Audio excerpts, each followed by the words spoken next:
మెదక్ జిల్లాలో చోటు చేసుకున్న అత్యంత దారుణమైన విషాద ఘటన ఇది. మొత్తం సభ్య సమాజం బాధతో సిగ్గుతో తలదించుకునే ఘటన ఇది. ప్రియుడి పడక సుఖానికి అలవాటు పడిన ఒక తల్లి తన 2 సంవత్సరాల బిడ్డను గుండెలపై బాది చంపేసిన అత్యంత దుర్మార్గమైన ఘటన ఇది.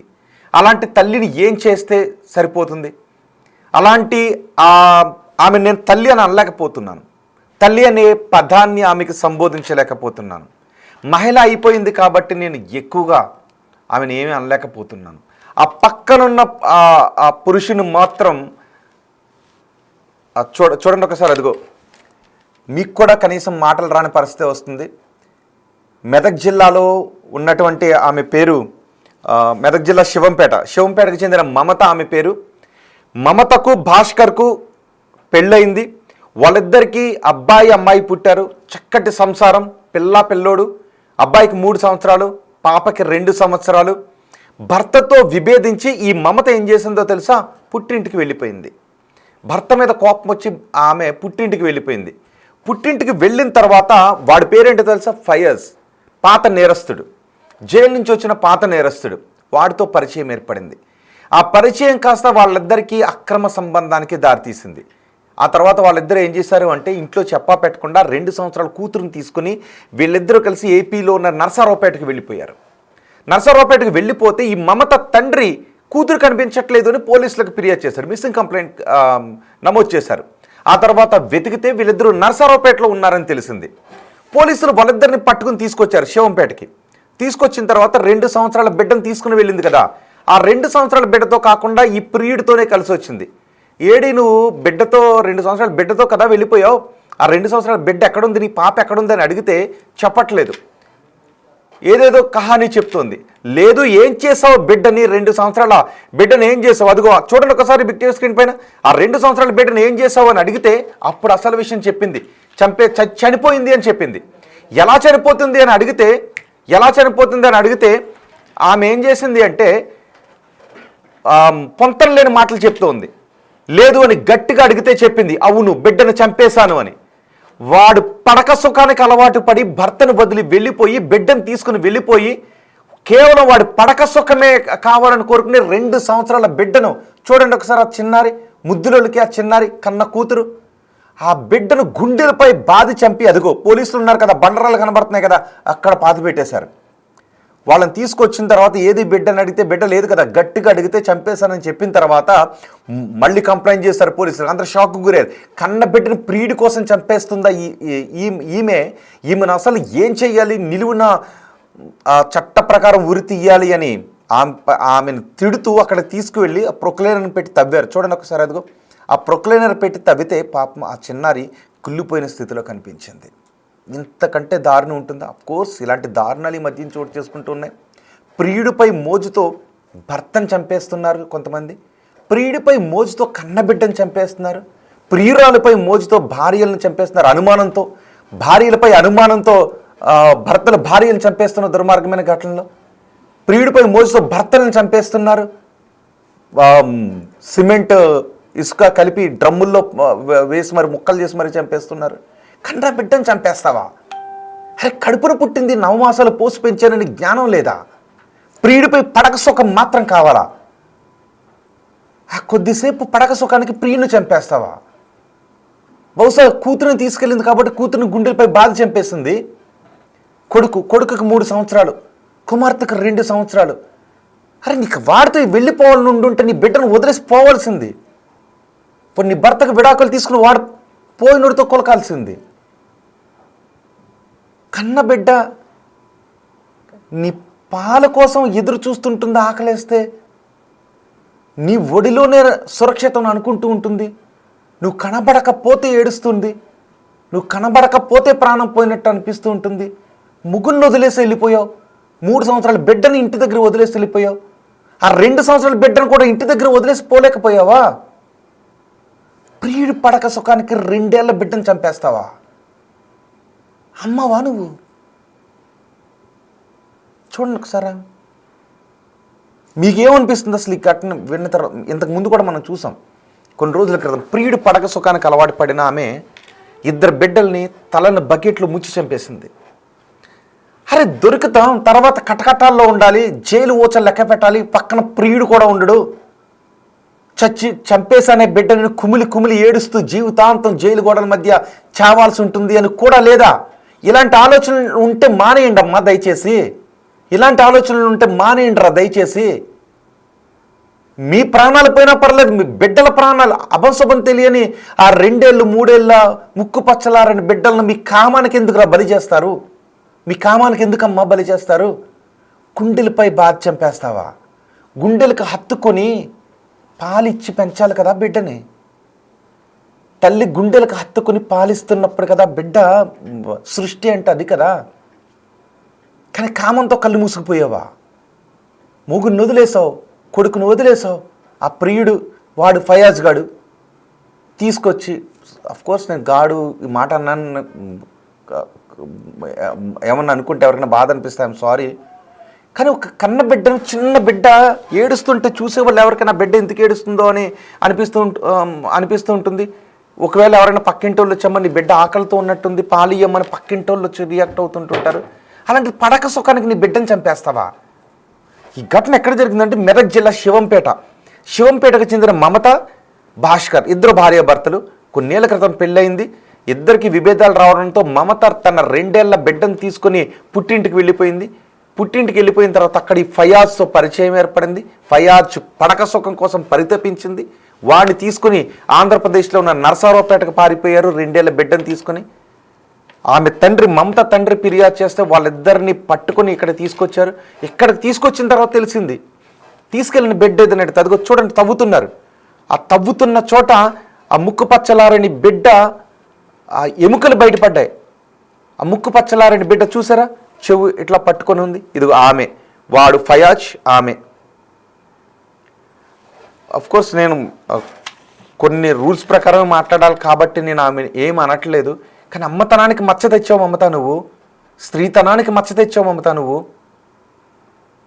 అమ్మతనాన్ని చంపేశావమ్మా నువ్వు, స్త్రీతనాన్ని చంపేశావమ్మా నువ్వు. కట్టుకున్న భర్త ఇష్టం లేకపోతే విడాకులు తీసుకోవాల్సింది. కన్నబిడ్డను చంపే హక్కు నీకెవరిచ్చారు?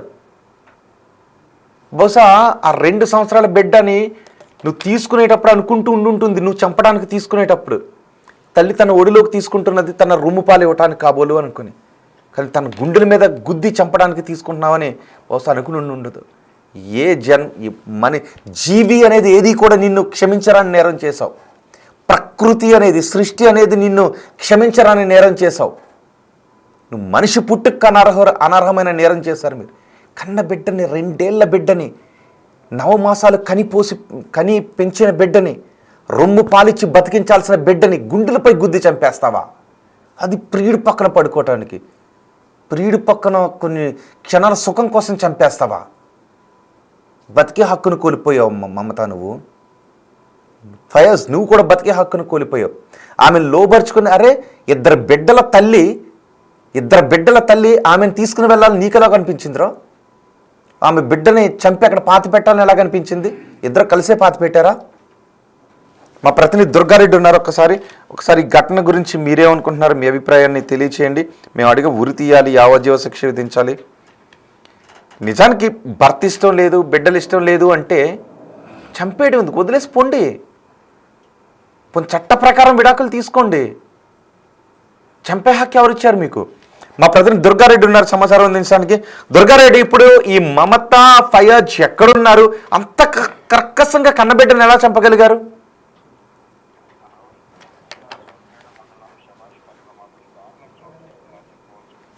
ఫయాజులు అక్రమ సంబంధానికి అడ్డు వస్తున్నాడని చెప్పి 2 సంవత్సరాల కూతుర్ని వాళ్ళు 3 మాసాల కింద వెళ్ళిపోయారు. ఆ తర్వాత జూన్ మాసంలో వచ్చి మాత్రము ఆమెకు ఫీవర్ ఉంటే ఆమె అడ్డు వస్తుంది, ఫీవర్ ఆసుపత్రిలో చూపించలేని పరిస్థితులు ఉన్నారనుకుని వాళ్ళు ఆమెను అత్యంత క్రూరంగా, అంటే ఛాతి మీద కొట్టి, ఆ తర్వాత చనిపోయిందని నిర్ధారణ అయిన తర్వాత తీసుకెళ్లి ఆ శభాష్పల్లి శివార్ ప్రాంతంలో ఒక అడవి ప్రాంతం మాత్రం పూడ్చిపెట్టారు.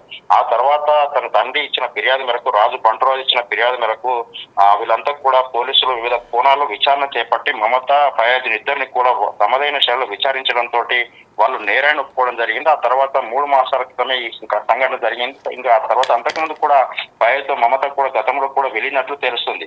నిజంగా వాస్తవాన్ని చూసినట్లయితే ఒక కొడుకును అక్కడ వదిలిపెట్టిపోయింది, కూతురును అక్కడ వదిలిపెట్టిపోయినా మేము సంరక్షణ చేసుకుందామని చెప్పి ఆ కుటుంబ సభ్యులు అర్థనాదాలు వేదనలు కూడా అక్కడ ఆ గ్రామాన్ని కూడా కలిసివేసిన సంఘటన. తర్వాత చూపర్లను కూడా అంటే దాదాపు ఇక్కడికి వచ్చిన తర్వాత పోలీసులు కూడా విస్తుపోయే విషయాలు అంటే చిన్నారి 2 సంవత్సరాల చిన్నారిని అత్యంత క్రూరంగా ఆ చంపి అంటే దాదాపు చంపి అక్కడ పూడ్చిపెట్టడము ఆ సెన్సేషనల్ గా మారింది. అంటే నిజంగా అక్రమ సంబంధానికి అడ్డు వస్తుంది అనుకుంటే ఒక విడాకు తీసుకోవడం, లేకుంటే పిల్లలు వద్దని అక్కడ వదిలిపెడితే చదువుకునే వాళ్ళము, లేకుంటే పిల్లలైనా సంరక్షణ చేసుకున్న చాలా మంది ఉన్నారు, అక్కడైనా చదువుకునే అవకాశాలు ఉంటాయని చెప్పి కూడా ఆ గ్రామస్తులు చెప్తున్నారు. గ్రామస్తులు కొంతమంది పిల్లలేని వరకు దత్తత తీసుకునే అవకాశం ఉన్నా కానీ ఆమె అలా చేయకుండా పూడ్చిపెట్టి ఆ తర్వాత ఏం తెలియనట్లు కూడా గుంటూరు ఆ ప్రాంతానికి అంటే ఆంధ్ర ప్రాంతానికి వెళ్ళి అక్కడ తలదాచుకోవడం జరిగింది. దాంతో పాటు పోలీసులు కొంత టీమ్ గా ఏర్పడి అక్కడికి వెళ్లి వాళ్ళని తీసుకొచ్చిన తర్వాత ఎక్కడ పూడ్చిపెట్టారని చెప్పి 3 మాసాల నుంచి భారీగా వర్షాలు పడ్డాయి కనుక ఆమె శరీర అవశేషాలు మాత్రమే లభ్యమయ్యాయి. నిజంగా ఈ రోజు తహసీల్దారు ఆ సమక్షంలో పూడ్చిన శవాన్ని బయటకు తీసి ఫోరెన్సిక్ ల్యాబ్ ప్రకారంగా వాళ్ళంతా మళ్ళీ అంత్యక్రియలు చేసే గంగారెడ్డి గంగారెడ్డి ఏంటి ఇప్పుడు అసలు అక్కడ ఉన్న వాళ్ళ రియాక్షన్, వాళ్ళ బంధువుల రియాక్షన్ ఏంటి? అసలు మమత పేరు ఎలా పెట్టారో తెలీదు. మమత అనేది నరనరన ఏ మాత్రం లేదు, కన్నబిడ్డనంత కర్కశంగా చంపేసింది ప్రియుడు పడక సుఖానికి. అసలు వాళ్ళ బంధువుల రియాక్షన్స్ ఏంటి? రోహిత్ నిజంగా చూస్తే బంధువులు మాత్రము వాళ్ళు కంటతడి పెడుతున్నారు. అంత చిన్న వయసు 2 సంవత్సరాల చిన్నారిని అత్యంత క్రూరంగా హత్య చేసిన మమతను కూడా కఠినంగా శిక్షించాలి, లేదంటే కటకడలకు పంపి జైలు జీవితం గడిపే విధంగా ఒక నిర్ణయం తీసుకోవాలి. ఇలాంటివి కఠినంగా వివరించడానికి కొన్ని చట్టాలు కూడా మార్పు తీసుకురావాలి. ఇది ఒకే చోట ఆగిపోకుండా మిగతా అన్ని చోట్ల చాలా చోట్ల కూడా జరుగుతున్నాయి కనుక ఇక్కడి నుంచి అన్నా ఇటువంటి వాళ్ళకు పుల్ స్టాప్ పెట్టే విధంగా అటు పయాజా కావచ్చు, మమత కానీ గతంలో జరిగిన సంఘటనలే కానీ కొన్ని చట్టాల్లో మార్పు తీసుకొచ్చి వాళ్ళని కూడా ఈ విధంగానే హత్య చేసిన వాళ్ళని ఏ విధంగా హత్య చేశారు ఆ విధంగా కఠినంగా శిక్షిస్తే మరో చోట ఇలాంటి ఘటన ఇలాంటి పునరావృతం కాకుండా ఉండే అవకాశాలు ఉంటాయి కనుక వాళ్ళ తల్లిదండ్రులు వాళ్ళ బంధువులంతా కూడా అంటే తండ్రితో పాటు బంధువులు ఆ తల్లి ఆ అత్త మామూలు అంతా కూడా వాళ్ళు అర్థనాదాలతోటి ప్రభుత్వాన్ని అంటే పోలీస్ శాఖను వేడుకుంటున్న పరిస్థితి కనిపిస్తుంది. నిజంగా చట్టాల్లో మార్పు అంటే వీళ్ళని జైలుకి పంపించి మళ్ళీ 3 నెలలకో 6 నెలలకో జైలు నుంచి బయటకు వచ్చిన తర్వాత వాళ్ళు హ్యాపీగా ఉంటారు, లేకుంటే ఇంకేదో రకంగా ఉంటారు కనుక ఖచ్చితంగా వాళ్ళు బతికిన రోజు జైల్లో ఉంచాలి, లేకుంటే ఖచ్చితంగా తీసుకొచ్చి దుర్గారెడ్డి అసలు ఆమె తండ్రి ఈ మమత తండ్రి ఏమంటున్నాడు? ఎందుకంటే ఇంట్లోంచి వెళ్ళిపోయిన తర్వాత మమత తండ్రి ఫిర్యాదు చేశాడు. సో ఆ తర్వాత పోలీసులు పట్టుకొచ్చిన తర్వాత మనవరాలతో రాలేదు, ఆ ప్రియుడు ఆ మమత ఇద్దరే వచ్చారు. మరి మనవరాలు ఏదైనా అడిగిన తర్వాత రకరకాల సమాధానాలు చెప్పినట్టుగా తెలుస్తుంది. సో ఇప్పుడు మనవరాలను అంత దారుణంగా చంపేసిన కన్నబిడ్డ గురించి తండ్రి ఏమంటున్నాడు? అంటే తాను తండ్రి తల్లి కూడా ఇద్దరు ఆవేదన ఒక్కటే. చిన్నప్పుడు నువ్వు కూడా ఒకవేళ నీ పుట్టిన పిల్లల్ని ఇలా చేస్తా అనుకుంటే నిన్ను కూడా మేము చంపే వాళ్ళమే కదా. ఒకవేళ నీ ఆలోచన మా ఆలోచన ప్రకారంగా నువ్వు మెదులుకోలేదు కనుక నీకు ఏ శిక్ష వేయాలి, ఏం జరగాలి అనేది ఖచ్చితంగా కటకడల పాలు జైలుకు వెళ్ళిన తర్వాత న్యాయస్థానం నిర్ణయించాలి. నిజంగా మేము కోరుకునేది కూడా మా మనమరాలు జరిగింది కనుక మా కూతురుని సంబోధించలేని పరిస్థితిలో ఉన్నాం కనుక మేము జరగడము మా గ్రామానికి కాదు, మాకే కాదు, ఎవరికి కూడా జరగవద్దు ఇట్లాంటిది. ఆమె ఖచ్చితంగా కఠినంగా శిక్షించాలని చెప్పి వాళ్ళు కంటతడి పెడుతూ ప్రభుత్వాన్ని ఆ తర్వాత పోలీస్ శాఖను వేడుకుంటున్న పరిస్థితి కనిపిస్తుంది. నిజంగా ఈ యొక్క సంఘటన తర్వాత పోలీసులు మాత్రము ఖచ్చితంగా వాళ్ళ సమయైన శైలిలో విచారించి నేరాన్ని మాత్రం రాబట్టగలిగి అంగీకారం తీసుకొచ్చి అమ్మాయి ఇక్కడ చంపి పూడ్చిపెట్టారు. ఆ ప్రాంతానికి వెళ్ళి సంఘటన ప్రాంతంలో అమ్మాయిని తీసి అంత్యక్రియలు జరిపించిన తర్వాత ఇంకా దీంట్లో వీళ్ళే ఉన్నారా, వీళ్ళకి ఎవరైనా సహకరించారా గ్రామానికి సంబంధించిన కానీ లేకుంటే ఎవరైనా ఉన్నారా, వాళ్ళ ప్రమేయం కూడా ఏమైనా ఉందని కూడా విచారణ చేసే అవకాశాలు అయితే ఉన్నాయి. ఖచ్చితంగా పోలీస్ శాఖను వాళ్ళు కోరుకునేది ప్రధానంగా ఎవరెప్పుడైతే వాళ్ళ మన్మరాలను చంపిందో ఖచ్చితంగా తల్లిని కూడా ఆ విధంగా చేస్తే బాగుండే అవకాశాలు ఉంటే బాగుంటుంది. లేదా మా చట్టం మా చేతుల్లో లేదు కనుక మీ చేతుల్లో ఉంది కనుక ఏ న్యాయం చేస్తారో చేయాలని చెప్పి వాళ్ళు ప్రాధాన్యపడుతున్న పరిస్థితి మనకు కనిపిస్తుంది. రోహిత్ రైట్ దుర్గారెడ్డి, మెదక్ జిల్లాలో జరిగిన ఒక ఘటన మొత్తం సమాజాన్ని షేక్ గురి చేసింది. చూడండి ఒకసారి ముక్కు పచ్చలారని ఒక చిన్న బిడ్డ కనిపిస్తుంది కదా, ఇప్పుడు ఈ మొదటి బాక్స్లో ఇద్దరు కనబడుతున్నారు కదా, వాళ్ళిద్దరు ఎవరో తెలుసా? ఆమె ఆల్రెడీ పెళ్ళై 2 బిడ్డలు ఉన్న తల్లి, వీడు ఒక పాత నేరస్తుడు, ఆ గడ్డంతో కనబడుతున్న వ్యక్తి ఒక పాత నేరస్తుడు. ఆమె ఆల్రెడీ పెళ్ళై భర్త, ఒక కొడుకు కూతురు ఉన్నారు. ఆమె భర్తతో విభేదించి పుట్టింటికి వచ్చేసింది. పుట్టింటికి వచ్చేటప్పుడు ఆ బిడ్డను కూడా తీసుకొచ్చింది. ఆ బిడ్డకు 2 సంవత్సరాల వయసు. ఆ 2 సంవత్సరాల వయసు ఉన్న బిడ్డను పుట్టింటికి తీసుకొచ్చిన తర్వాత అక్కడ ఈ ఫయాజ్ అనే వ్యక్తి పరిచయం అయ్యాడు. ఆ ఫయాజ్ అనే వ్యక్తి పరిచయం కాస్త వాళ్ళిద్దరి మధ్య వివాహేతర సంబంధానికి దారితీసింది. ఇంట్లోంచి వెళ్ళిపోదాం అని అనుకున్నారు. ఇంట్లోంచి వెళ్ళిపోయేటప్పుడు ఆ బిడ్డను కూడా తీసుకుని వెళ్ళిపోయారు. అయితే వాళ్ళ వివాహేతర సంబంధానికి వాళ్ళ కామ కార్యకలాపాలకి ఆ కామానికి ఈ ముక్కు పచ్చలారని బిడ్డ అడ్డొస్తుంది అని ఆ బిడ్డను గుండెపై బాది చంపి ఒక చోట బండరాళ్ళు నిర్మానుష్య ప్రదేశంలో ఒక బండరాళ్ళ పక్కన పాతి పెట్టేశారు. ఆ తర్వాత ఈ మమత తండ్రే, ఇప్పుడు మీరు చూస్తున్నారు కదా, ఆ మమత తండ్రి ఫిర్యాదు చేశారు తన బిడ్డ ఎక్కడికో వెళ్ళిపోయింది, కనబడటం లేదు అని. ఆ ఫిర్యాదు మేరకు పోలీసులు విచారణ జరిగితే ఆంధ్రప్రదేశ్లో ఒక చోట ఉన్నారు, నర్సరావుపేటలో ఉన్నారు. పోలీసులు వాళ్ళిద్దరు ఇక్కడ తీసుకొచ్చిన తర్వాత, ఏంటి నువ్వే వచ్చావు, నీ కూడా తీసుకెళ్ళి నా బిడ్డ ఏది మనవరాలేదు అని అడిగాడు తండ్రి. పొంతం లేని సమాధానాలు చెప్పింది. ఆ తర్వాత చనిపోయిందని చెప్పింది. ఎలా చనిపోతుందని నిలదీసి అడిగితే చెప్పింది, గట్టిగా అడిగితే చెప్పింది చంపేశాను అని చెప్పింది. షాక్కు గురయ్యారు. పోలీసులకు ఫిర్యాదు చేశారు. పోలీసులు తీసుకుని అక్కడికి వెళ్తే అది తవ్వుతున్నారు చూసారా, అక్కడ పాతి పెట్టామని స్వయంగా వాళ్ళే తీసుకువెళ్ళి చంపారు. నవమాసాలు మోసి కని 2 ఏళ్లు పెంచిన బిడ్డను గుండెలపై బాది చంపేసిన ప్లేస్ ఇక్కడే ఉంది అని ఆమె అక్కడ చూపించింది, ఆ బండరాళ్ళ పక్కన. ఆ తవ్వేటప్పటికి ఆ 2 సంవత్సరాల పాప దేహం కుళ్ళిపోయిన స్థితిలో బయట కనిపించింది. అందరూ షాక్కు గురయ్యారు. కక్షల కార్పణ్యాలతో చంపేస్తున్నారు, డబ్బుల కోసం చంపేస్తున్నారు, అనుమానంతో చంపేస్తున్నారు, ప్రియుడిపై మోజుతో చంపేస్తున్నారు, భార్యపై అనుమానంతో భర్తలు చంపేస్తున్నారు. ఇక్కడ ప్రియుడు మోజుతో బిడ్డను చంపేసింది తల్లి. పడక సుఖానికి అలవాటు పడ్డా వాడు పడక సుఖానికి అలవాటు పడి 2 సంవత్సరాల బిడ్డను అతి కిరాతకంగా చంపేసింది తల్లి. ప్రస్తుతం వీళ్ళు పోలీసులు అదుపులోకి తీసుకుని విచారిస్తున్నారు. ఇక నాకు తెలిసి ఆమె బయటకు రాదు, ఆమె జీవితాంతం కటకటాల్లో ఉండాల్సిన పరిస్థితి ఉంటుంది. పోలీసుల దగ్గర ఇప్పటికీ అన్ని సాక్ష్యాలు ఉన్నాయి. వాళ్ళు చెప్పిన కన్ఫెషన్ స్టేట్మెంట్ ప్రకారమే అక్కడికి తీసుకువెళ్ళి తవ్వి ప్రొక్లైనర్తో తవ్వి చూస్తే ఆ 2 సంవత్సరాల బిడ్డ దేహం కుళ్ళిపోయిన స్థితిలో కనిపించింది. ఒకవేళ ప్రియుడే కావాలి, ప్రియుడు పడకే కావాలి అనుకుంటే బిడ్డను వదిలేసి వెళ్ళిపోవాల్సింది కదా, చట్ట ప్రకారం విడాకులు తీసుకుని ఉండాల్సింది కదా. కానీ బిడ్డను తీసుకెళ్ళి ఎందుకు చంపేసింది? ఇలాంటి ఘటనలు ఇదొక్కటేనా? ఇంతకు ముందు కూడా చోటు చేసుకున్నాయి. ఎందుకు సమాజం ఎటుపోతుంది? ఇలాంటి ఈ మమతను ఎలా శిక్షించాలని మీరు అనుకుంటున్నారో మీ అభిప్రాయాన్ని కమెంట్ బాక్స్లో తెలియజేయండి. శివంపేట మండలము శభాష్పల్లి గ్రామానికి చెందిన బంటు రాజు అని చెప్పేసి గత మే నెలలో కూతురు మమత, ఆమె కూతురు అంటే మనవరాలు ఇద్దరు కూడా తనుశ్రీ అని చెప్పేసి ఇద్దరు కూడా మిస్సింగ్ అయినరు అని చెప్పేసి ఒక కంప్లైంట్ ఏంటంటే మాకు మిస్సింగ్ కంప్లైంట్ ఇవ్వడం జరిగింది. దాని మీద మేము లోతుగా విచారణ చేసినాం. అప్పటి నుంచి విచారణ చేస్తుంటే ఇదే గ్రామానికి శభాష్పల్లి గ్రామానికి చెందిన ఫయాజ్ అనే వ్యక్తితోటి ఈ అమ్మాయికి పెళ్ళయింది. పెళ్ళయి రాయపోలు గ్రామము సిద్దిపేట కమిషనరేట్ పరిధిలోని రాయపోలు గ్రామానికి చెందిన వ్యక్తితో పెళ్ళి కావడం వల్ల అక్కడ నుంచి కూడా గత మార్చ్ నెలలో అక్కడ నుంచి కూడా ఈ ఫయాజ్ అని శభాష్పల్లి గ్రామానికి చెందిన ఈ వ్యక్తితోటి ఆమె ఎలోప్ అయింది. తర్వాత మళ్ళీ ట్రేస్ చేసిన తర్వాత ఉన్నారు. తర్వాత మళ్ళీ ఇక్కడ నుంచి మేలో ఎలోప్ అయినట్లు మాకు సమాచారం అందింది. వాళ్ళ కోసం మేము అంటే తీవ్రంగా ప్రయత్నాలు చేస్తున్నాము. గత 3 నెలల నుంచి SI Shivampet and CI Toopran ఆధ్వర్యంలో టీమ్స్ కూడా తిరుగుతున్నాయి. సో ఇందులో భాగంగా మాకేంటంటే గుంటూరు నర్సరావుపేట ఆ ఏరియాలో ఉన్నారని చెప్పేసి మాకు సాంకేతిక ఆధారాలతోటి మాకు తెలవడంతో మేము వాళ్ళని ట్రేస్ చేసి తీసుకొని వచ్చినాము. కానీ వాళ్ళు ఇద్దరు ఫయాజ్ తర్వాత ఎవరైతే మమత ఇద్దరు ఉన్నారో పాప లేదు.